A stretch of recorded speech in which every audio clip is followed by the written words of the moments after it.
Shalom, my name is Harry Rosenberg. I am helping curate this course, documentary on the Lost Tribes of Israel, and I'm very honored today to be sitting with Amir Dromi. It's a pleasure to have you and giving us your time. This is a continuation of our subject on the research of the 10 Lost Tribes of Israel, or the Scattered House of Israel. And Amir has an extremely fascinating story where he was in search not only for the 10 tribes of Israel, for a very specific remnant of the 10 tribes of Israel, or for the greater house of Israel, who are considered the Bnei Moshe, the children of Moses.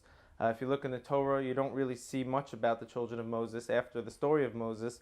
And if you really think about it and wonder what happened to them, there's a really fascinating story ahead of us. So I'd like to begin asking Amir a few questions, if you don't mind. Thank you for your time again. And we'll try to paint a picture over here. Okay.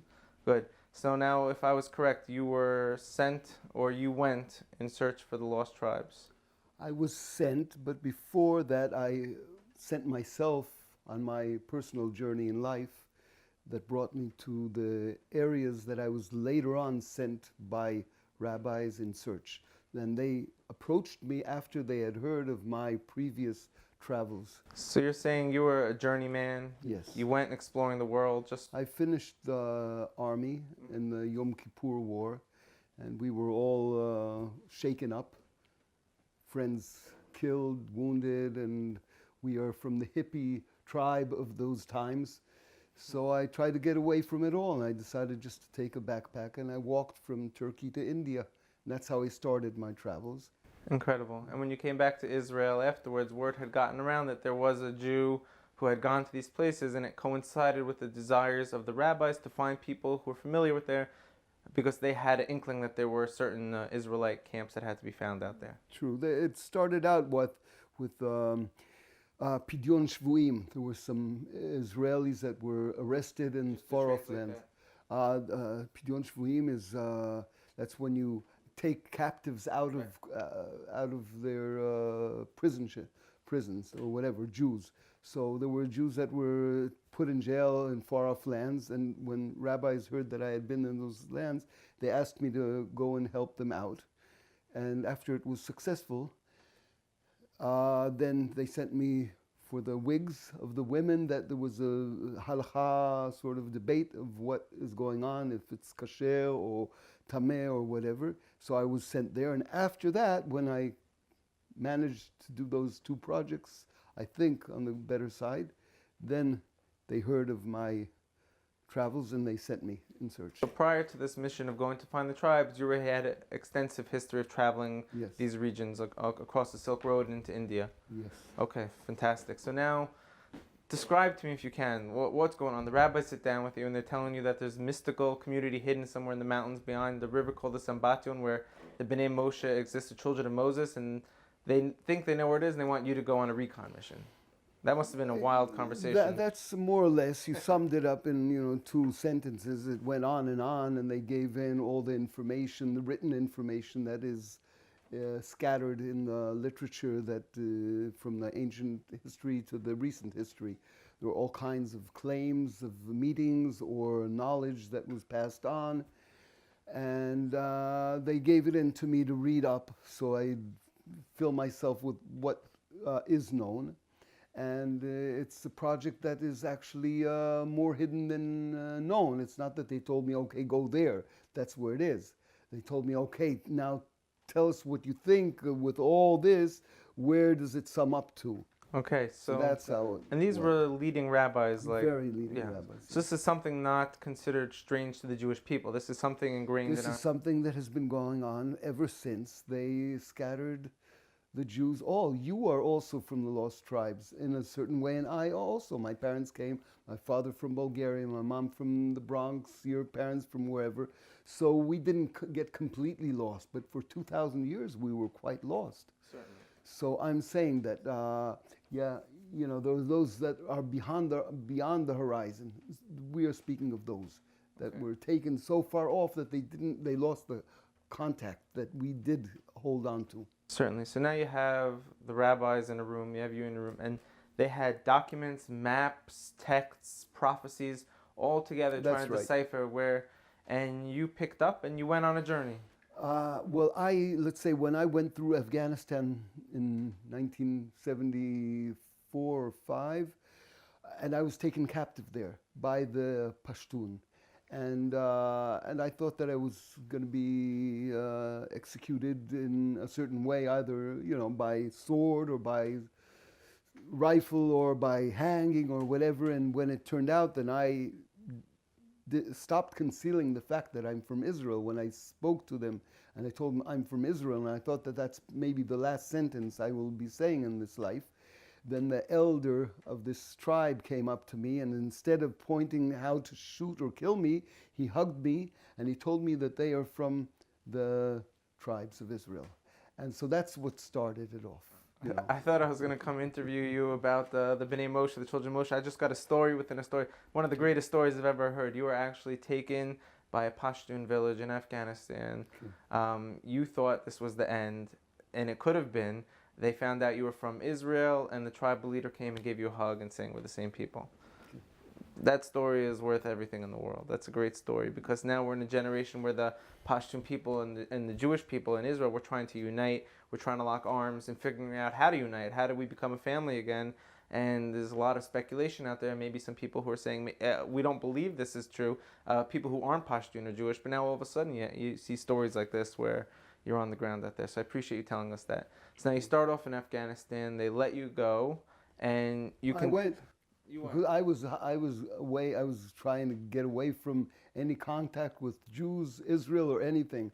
So in Afghanistan, when that sort of backfired onto me, I didn't take it deeply enough, but it went in. Mm-hmm. But I just went on my travels, and I went for 7 years. I was traveling by foot towards the east, towards anywhere that the path will lead me. Okay, wonderful. And then during those 7 years, I sort of rehabilitated myself, and then I also find my new contact to Israel and Torat Israel. This is a long and winding road, and then I came back home. Okay. And I married my wife, and we put up this farm. And now you live in one of the most enchanted farm landscapes in all of Israel, and First Temple archaeology all around us. Right now this is our Bet Knesset, this is our synagogue. It's part of a Byzantine agricultural farm, the ruins of a Byzantine agricultural farm from 1,300 years ago. And it was ruined when we got here. It was completely in ruin from the many wars that had passed through this land. And our condition, we made a certain condition to live somewhere in Israel. It means that we have to have a private source of water. We did not. That was our only, more or less, only condition. But in Israel, it's a difficult one to fulfill. So it turned out that there's a very ancient well on this land that was also caved in. But we saw that there was a bit of water at the bottom, so we understood that if we built it up and dug it down, we'll get to that water that we conditioned ourselves to. And so, so that's how we started. Okay, that's great. I appreciate knowing where we really are in Israel. Yeah, so this is a Bet Knesset in our synagogue. Yeah. When you came back, did you have an idea that you may have found the location of this Sambatyon River where the children of Moses on the other side in waiting? No, I gave that no thought. Okay. What I did know is I had no doubt about it. Seeing those Pashtun or Patan, or depending who speaks the word, but seeing their facial appearance, I was sure that I was meeting up with Jewish strong heroes. Yeah. They're very, very, very strong, very isolated in their life at that time. Now things have turned topsy-turvy because of the political and modern life that's developed on Earth. But at that time, they were completely disconnected from any kind of contact to the external world. And so I had no doubt. But later on, when I was approached by the rabbis and I started reading into then I got the picture of how this happened. Mm-hmm. I mean, what happened in the first Galut Ashur. The first exile. Yes, the first exile, and how they eventually managed to leave the second exile by going to the east. They wanted to come back home, but they couldn't come back home because it was conquered. And on the other hand, on the going eastward, they'd not be slaves anymore. So they were put on the eastern border, as far as I understood, because they were very strong. So they would actually guard the Assyrians by their being on the border.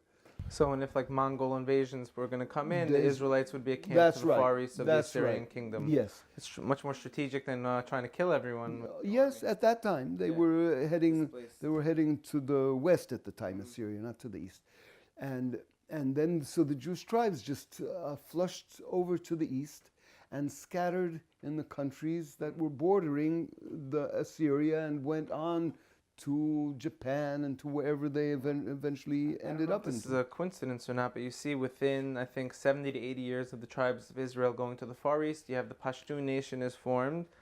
Within a few years of that, Buddhism is founded, and within a few years of that, the Shinto dynasty or culture is founded. All within a few years of each other, and all three people or cultures have some type of theology in common, very in line with Torah mysticism and or Torah law. So I find that phenomenal.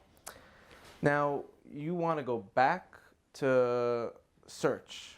Well, I'll tell you, all my life I'm searching. Yes. It can be a lost goat in the hills of Judea, and it can be a lost tribe if I'm sent there. So this is my life. I also search for new chords on my guitar to play new tunes that I compose. And so, yeah, so it's nothing that I don't leave my life in order to do it. Yeah. But I'm living here. Thank God I have kids, I have grandkids here. I have a very great responsibility on the land that we hold here. But if I'm asked to go, and recently I've been, how do you say, one of the rabbis approached me asking me, when are we continuing? So I told him, listen, we're off season now. The winter is coming in, the high ranges are out. You can't travel in the high mountains at this time of the year. It has to be from the beginning of the summer towards the end of, or the middle of autumn. That's the only time that it can be done. So there are a few months to plant the fruit trees and the vegetable gardens here until it can happen. And by then, I hope we have a good mind and good... Yes, 100%. And if and when you go back, should be soon, are you going to go start in that same area you left off of the Afghan mountain range to Tibet? I have one more, I think, step to do in that direction. There's no certainty of where it is. Actually, the previous time, the last time I was sent, I wanted to go to do this last step, and then the rabbis all of a sudden told me, Amir, there's this Jewish guy that came from Burma.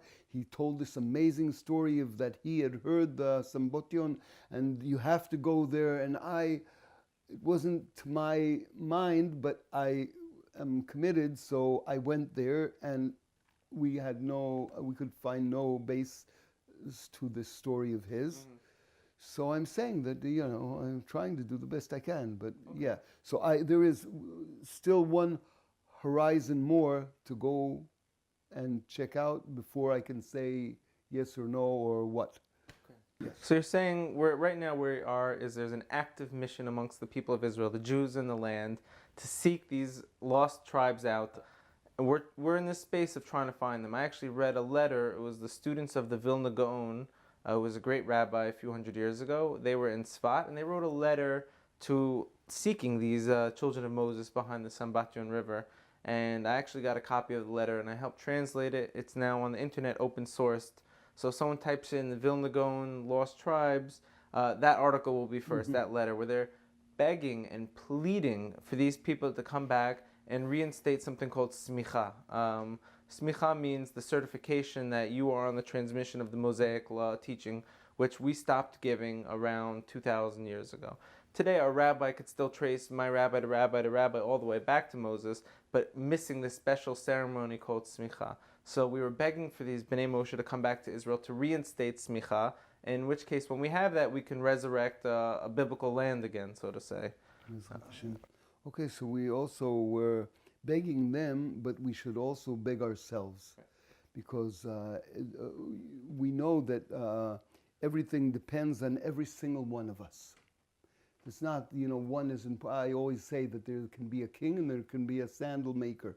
The king without a sandal maker is not, he can't be a king. So each one has an important role. And we can't just sit around waiting for someone else to do. Each one has a special job to do in order to strengthen and to, to take care while one is away or whatever. We are arevim. Mm-hmm. Guarantors. Each to each other. And that's what, we have to realize this, and we can't forget it. I certainly agree with that. That's like having an airplane missing a central piece. You have this whole structure without this one little bolt, the whole thing may not work. So I agree with you that our focus, everyone, like you said before we started filming, that everyone has a role that they have to do. You're the guy, the farmer who went on the journey. We had the cameraman in the room. We have the philosopher in the room. We have me trying to weave together some content in the room. Everyone's doing what they can for this mission. Mm-hmm. What we can leave off on is to expect a bright future ahead where you go out, as your previous stories had, miracles and you met tribes, that you should have success again. Mm-hmm. I do know if you do go out again, the leading rabbis of Israel will be supporting you. Will anyone be writing any letters to give you to bring? In the previous times I left, I had a Megillah with me with questions that I should pass on to them if I. So you're really a national representative for this. I will not say it. I will not put it up on that Underground. stage. So to wrap this up, I just want to make one thing clear. We have the Jewish people today, which our tradition teaches us is potentially the descendants of the tribes of Judah, Benjamin, and Levi, from the southern kingdom of Judea after there was a break in the house of Israel. There's a northern kingdom where 10 tribes went to the far east, and you had the southern kingdom of Judea. And when we speak about the lost tribes of Israel, we're not speaking about necessarily, even though you said I'm lost, you're lost, we all made it back, we kind of had an identity for the last 2,000 years. This is a part of the people of Israel who have been missing for 2,700 years, who we haven't seen since.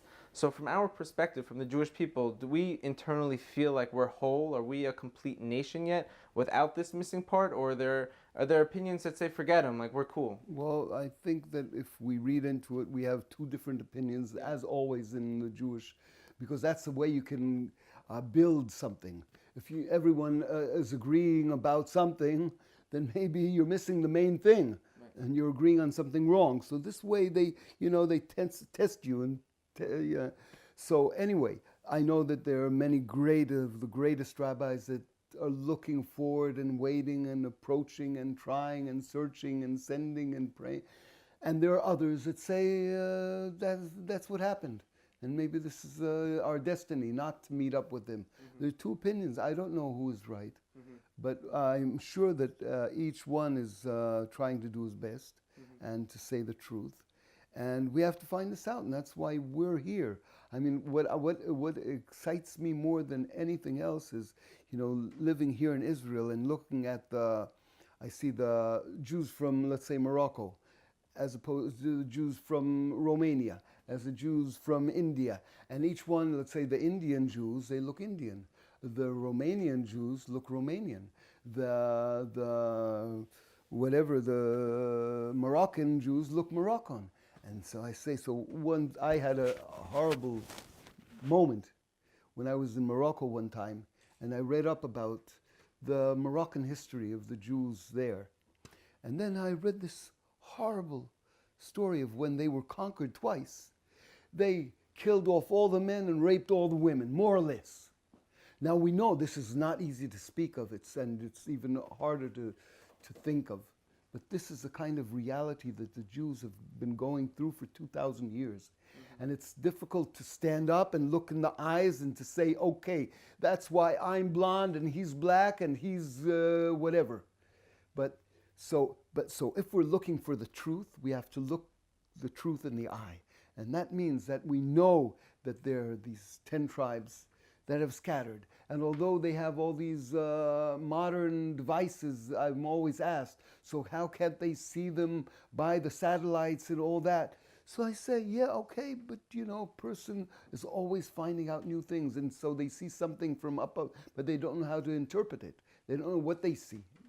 So there's still a lot more to find out, and we're simple in our belief that we have to do our job, and God will help us. That was really well said. I appreciate it. I also like just to say on a final note, when we pray every day in the morning prayers as Jews, before we do the Amidah, the silent prayer, we say Tzur Yisrael Kuma Be'ezrat Yisrael Tekunumecha Yehuda ve'Yisrael. Basically, we're speaking about this unification, and there's two separate entities: an entity called Yehuda, Judah, and an entity called Israel. Now we're in Israel now. We have a national anthem is the Hatikva, where we say Nefesh Yehudi Homia, the soul of of someone from Judah was longing, was burning for. We're referring to ourselves nationally here under the brand of Judah, and now we're seeking this thing called Israel. So I think there's something deep down embedded in our culture that is seeking them. And as you did mention, also there was an argument 2,000 years ago: are they returning? Are they not returning? And this was people recording a conversation they heard from their teachers at two different occasions. And one opinion said they do return. One opinion says they don't return. I would like to wrap up by proposing a solution to this that they weren't arguing. Now, we have, let's say, in Afghanistan, 25 million Pashtuns who say they're from the lost tribes. Maybe in Pakistan, there's 15 million of them. In India, 5 million of them. In Africa, we have the Igbo tribe, numbering 40 million people who have this identity. Is the future of this movement going to be converting everyone and moving them to Israel? I think that's not the direction to go personally. What I think it is you create a connection with these people, an intimate connection on sustainability and making sure everyone's okay, we have what we need, there's no conflicts. And to scale out Israel. Now, when I say that, I mean Israel now has the technology to make energy out of thin air, filter water, pump water, grow food. We're really growing in that field. Now, these people in Afghanistan are, a lot of them are in refugee camps. They're suffering tremendously. There's war, there's poverty, and the same thing with Africa. If we could start to create these relationships and scale out Israel to these people, not through military conquest, obviously, but spreading ourselves to other nations through this intellectual property, that could be some type of fulfillment of they're returning to us, but not literally returning geographically. We're not trying to move 100 million people to Israel proper. So according to the opinion that says they return, he says, yes, the lost tribes do end up uniting. According to the opinion that said in a different time, he says that they don't return. He meant to say they don't return geographically necessarily, but there will be a great unification. Mm-hmm. And I think it's already a little too late for that, because your story alone shows that you met a guy in the mountains of Afghanistan. He said it's Israel and you hugged. It's a living, breathing story, and I can only hope that we stay updated with you to hear how your next journey goes. We're still on our way home. Amen. It's incredible. Put it there. Shalom.